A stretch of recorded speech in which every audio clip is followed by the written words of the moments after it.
Okay అండి, మరి ఊరించే వంటలో ఇవాళ మన టేస్టీ వెరైటీస్ ఏంటో చూసేద్దామా?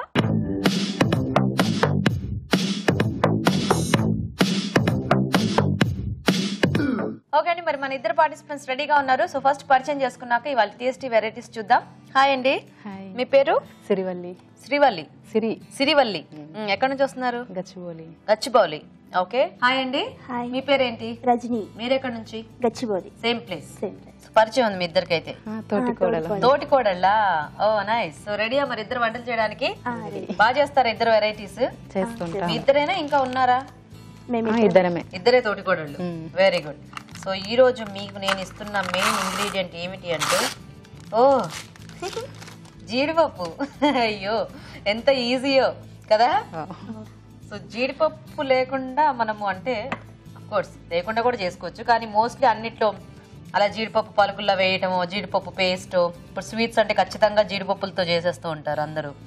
సో మీరేంటంటే కొంచెం ఆ జీడిపప్పు ఫ్లేవర్ తెలియాలన్నమాట.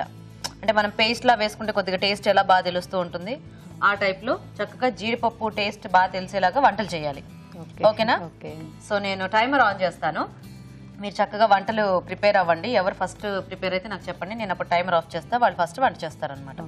ఓకేనా? So time on. మీ ఇద్దరు ఆలోచించండి జీడిపప్పుతో ఏం చేయొచ్చు. జీడిపప్పు టేస్ట్ బాగా తెలిసేలాగా అంటే చక్కగా కూరల్లో వాటిల్లోనే పేస్ట్ లాగా వేసుకుంటే బాగా తెలుస్తుంది.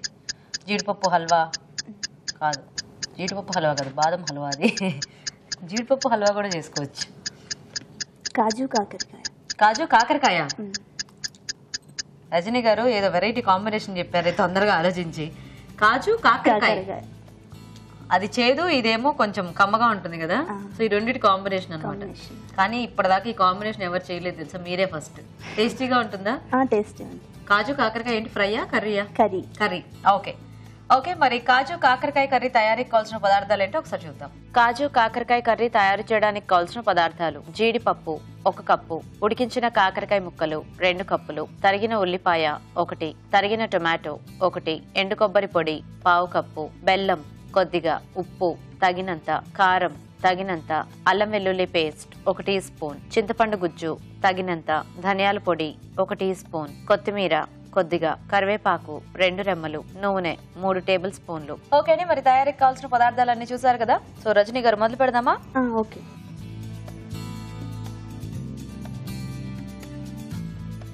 ఫస్ట్ ఆయిల్ తీసుకోవాలి. ఓకే. ఆయిల్ సరిపడంత. కాకరకాయ కొంచెం ఎక్కువ వేయాలి. కొంచెం ఫ్రై చేయాలా? ఫ్రై చేయాలి. తర్వాత కర్రీ. ఓకే. సో ఫస్ట్ కాకరకాయలు వేయించి పక్కన పెట్టుకోవాలా? ఫస్ట్ కాకరకాయ ఉడకబెట్టుకోవాలి, కొంచెం ఉప్పు వేసి ఉడకబెట్టుకున్న తర్వాత కర్రీ చేయాలి. ఎక్కువ చేదు ఉంటుంది కదా. ఇప్పుడు దీంట్లో ఏం ఫ్రై చేయాలి? ఫ్రై చేయాలి. కర్రీ స్టార్ట్ చేస్తున్నాను. మొదట జీలకర్ర వేసుకోవాలి. ఓకే. మసాలా దినుసులు వేస్తున్నారు, షాజీరా కాకుండా జీలకర్ర ఎందుకు వేస్తున్నారు?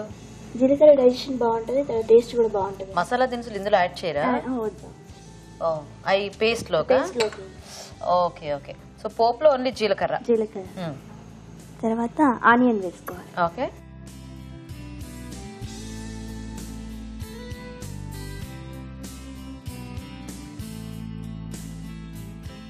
సో ఇది ఎలా మసాలా కర్రీ టైప్ లోనా అండి? మసాలా కర్రీ టైప్ లో. సో దీనికి ఏమైనా పేస్ట్లు అవి ఏమైనా రెడీ చేసి పెట్టుకోవాలా ముందు మనం? అవును. ఏం పేస్ట్లు చేసుకోవాలి? జీడిపప్పు పేస్ట్ కొంచెం వేడి చేసి పేస్ట్ చేసుకోవాలి, కొంచెం వాటర్ వేసి. సో వేయించి జీడిపప్పుని పేస్ట్ చేసుకోవాలి అంతే, అదొకటేనా? ఓకే. కాకరకాయని కొంచెం చిన్న చిన్న కట్ చేసి ఉప్పు పసుపు వేసి ఉడకబెట్టుకోవాలి. ఓకే. ఉడకబెట్టుకుని తర్వాత పక్కకు పెట్టుకుని తర్వాత దీంట్లో మిక్స్ చేసుకోవాలి. ఓకే. ఇప్పుడు కొంచెం కరివేపాకు, కొంచెం అల్లం వెల్లుల్లి పేస్ట్. సో అంటే మీది జాయింట్ ఫ్యామిలీ అండి? కలిసి ఉంటారు అందరూ? Very good. ఎవరు వంటలు బాగా చేస్తారు మీ ఇద్దరులో? తనే అక్కే చేస్తుందా? మీకు రీసెంట్లీ మ్యారీడా? లేదా? 2 years అయిందా? ఓకే. మరి నేర్చుకుంటున్నారా వంటలన్నీ? వచ్చా? Very good.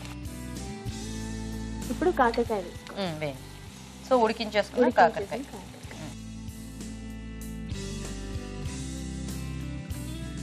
సో ఇది ఆల్రెడీ మనము ఉప్పు పసుపు వేసేసి ఉడికించేసుకుంటాం. సో చిన్న చిన్నగా కట్ చేసేసుకుంటే బాగుంటుంది. కానీ ఈ కాంబినేషన్ మీరే ట్రై చేశారా లేకపోతే ఎక్కడైనా చూసారా ఇట్లా కాకరకాయ ఇంకా జీడిపప్పు కాంబినేషన్? లేదు, నేనే ట్రై చేశాను. బాగా వచ్చిందా? అదే, ఎందుకంటే జీడిపప్పు అంటే రకరకాల వేరే మసాలా కర్రీస్ చాలా చేస్తుంటారు కానీ ఈ కాకరకాయతో కాంబినేషన్ అనేది బాగుంది ఐడియా. ఇప్పుడు కొంచెం సాల్ట్ వేసుకోవాలి. ఓకే, సో కొంచెం ఉప్పు, కొంచెం చిటికెడు పసుపు, కొంచెం ఆల్రెడీ ఉంది కాబట్టి పసుపు కొంచెం వేసుకుంటే సరిపోతుంది. సో వంటలు అంటే బాగా ఇంట్రెస్టా మీకు? బాగా ఇంట్రెస్ట్. సో అన్ని కొత్త కొత్త వెరైటీస్ ట్రై చేస్తూ ఉంటారా? చేస్తూ ఉంటాం. అంటే టీవీల్లో అలా చూసి, పుస్తకాల్లో అన్ని ఓన్గా కొన్ని ఓన్గా. సో వాటిల్లో మీ కొద్దిగా క్రియేటివిటీగా యాడ్ చేస్తారనమాట. ఓ నైస్ నైస్. టొమాటో.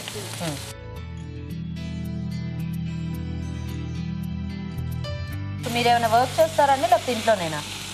ప్రెసెంట్ ఖాళీ house wife. Present house wife. So అది వరకు వర్క్ చేసేవాళ్ళ? జాబ్ చేస్తాను రిసెప్షనిస్ట్గా. మరి ఎందుకు మానేశారు? అంటే బాబు క్యారింగ్ ఉండే. ఓ, సో అప్పుడు మానేశారు. తర్వాత మళ్ళీ ఇంకా వెళ్ళలేదు? బాబు ఇప్పుడు 2 years ఉన్నాడు. 2 yearsా? ఓకే. ఏం పేరు పెట్టారు మీ బాబుకి? అనిరుద్ సిద్ధాంత్. అనిరుద్ సిద్ధాంత్, 2 పేర్లు. ఓకే. సో మీ వారు ఏం చేస్తూ ఉంటారు? మా వారు బిజినెస్ చేస్తుంటారు. ఆయన పేరేంటి? శ్రీకాంత్. శ్రీకాంత్. మూత పెట్టేసారు. సో జీడిపప్పు పేస్ట్ ఒకటే సరిపోతుంది దీనికి? అవునండి. తీద్దామా ఒకసారి?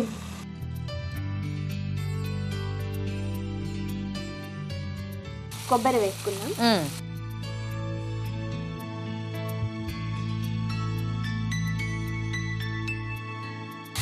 ఎండు కొబ్బరి వేసిన తర్వాత కొంచెం కారం వేస్తాం. ఓకే. కారం 1 స్పూన్. సో సరిపడా మనం తినే దీన్ని బట్టి. సో జనరల్గా ఇలా కాకరకాయ ఇలాంటి వాటిల్లో ఏంటంటే కొంచెం ఉప్పులు కారాలు కొద్దిగా బాగానే వేస్తూ ఉంటారు కదా, ఎందుకంటే కొద్దిగా వీటి వల్ల ఆ చేదు అనేది కొంచెం తగ్గుతుందని.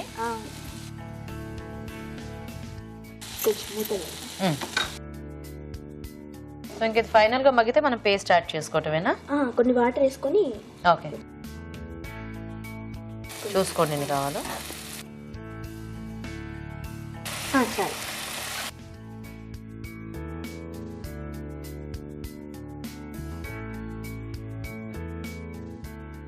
ఓకే.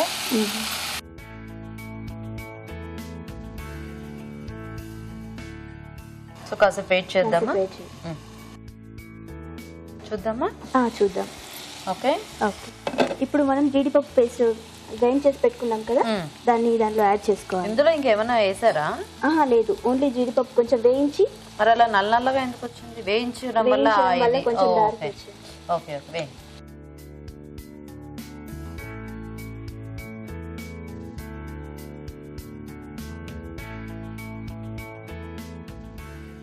ఇది అన్నంలో బాగుంటుందా లేకపోతే చపాతీ లాంటి వాటిలోకా? చపాతీ అన్నం కూడా బాగానే ఉంటుంది. రెండిట్లో కర్రీ టైప్ కదా, ఓకే, అందుకని. బట్ మోస్ట్లీ చపాతీ అయితే బాగుంటుంది.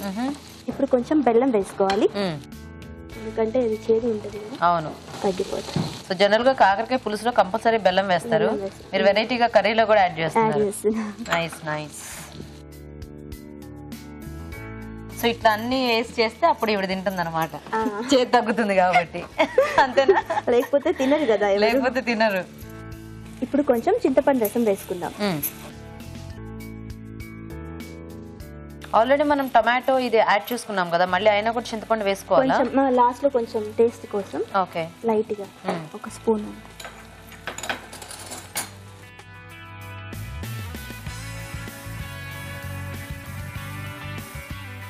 చాలా చాలు. ఓకే.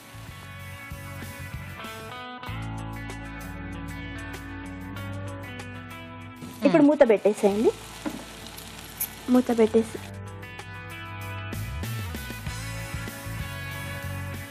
సో కాకరకాయతో మొత్తానికి రజనీ గారు ఈరోజు ఒక వెరైటీ వంట వండుతున్నారండి, చక్కగా జీడిపప్పు పేస్ట్ యాడ్ చేసి. సో ఇది నాకైతే ఎప్పుడెప్పుడు టేస్ట్ చూడాలని ఉంది, ఎందుకంటే చూడడానికి చాలా బాగుంది. సో చూద్దామా? వావ్, మంచి మసాలా కర్రీ. కాకరకాయ ఇంత కలర్ఫుల్ గా చేస్తారు, కాకపోతే ఈ టైప్ లో ఇది చాలా బాగుంది. సో ఫైనల్ గా ఇప్పుడు కొంచెం ధనియా పౌడర్ వేసుకుంటే మీ ధనియాల పొడి ఇక్కడికే మంచి స్మెల్ వస్తుందండి. బాగా చేశారు, అంటే చక్కగా బాగా వేగింది, మంచి పౌడర్ చేశారు. ఇంకేం యాడ్ చేయలేదా ఇందులో? లేదు, ఇలాచి, లవంగా, మసాలా దినుసులు, ధనియా పౌడర్. ఓకే.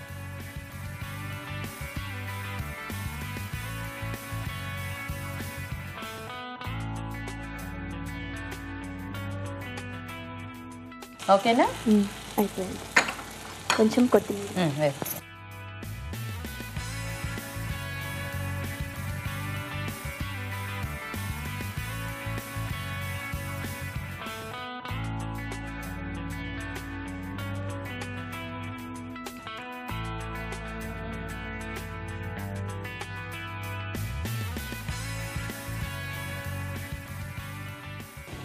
Onion rings.